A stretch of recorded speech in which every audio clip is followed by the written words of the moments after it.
Choisi par Jean-Louis Grinda, le directeur de l'Opéra de Monte-Carlo, Nabucco de Verdi est présenté dans le cadre de la fête nationale monégasque au Grimaldi Forum.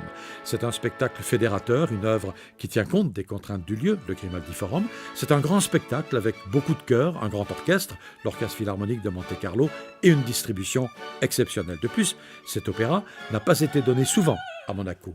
D'autre part, Nabucco fut, rappelons-le, le premier grand succès de Verdi.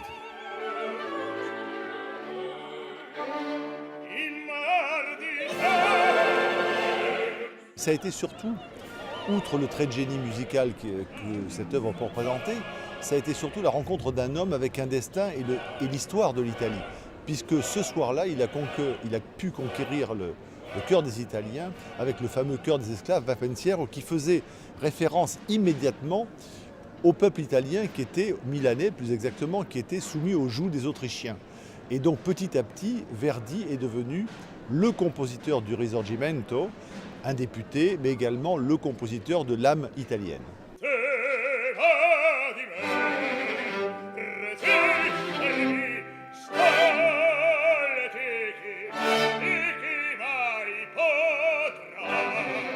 Dans le rôle-titre, l'Opéra de Monte-Carlo a le privilège d'accueillir le grand baryton Leonucci qui, dans ce rôle, triomphe sur les plus grandes scènes internationales. C'est un rôle que moi j'aime beaucoup. Je l'ai débuté pour la vérité très tard. Je l'ai débuté à 52 ans.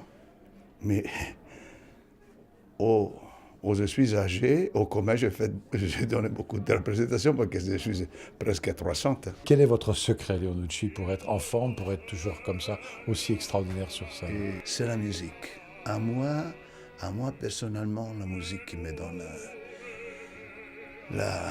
pas seulement la joie de vivre, mais donne la vie. Moi, avant de venir ici, je n'ai pas fait de vocalises à la maison, j'ai joué un peu avec le cello. Alors la musique, c'est une discipline. Et une discipline sur le plateau, c'est aussi une discipline dans la vie. Je pense que je ne vais pas faire des polémiques stupides, mais je pense que c'est la chose qui ça manque un peu aujourd'hui. La musique classique, c'est une discipline. Il faut l'aimer. D'abord, si on ne l'aimait pas, c'est impossible de la jouer. C'est impossible que c'est, spécialement les exercices, les vocalises, c'est ennuyant. Mais quand on aime, ça, il nous donne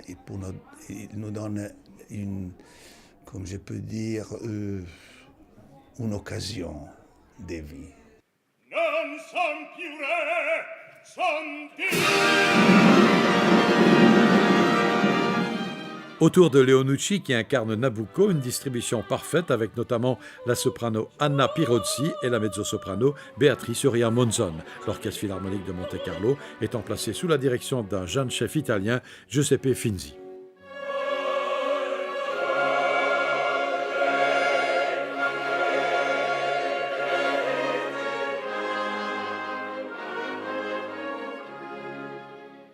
J'aimerais surtout noter deux choses importantes à mes yeux.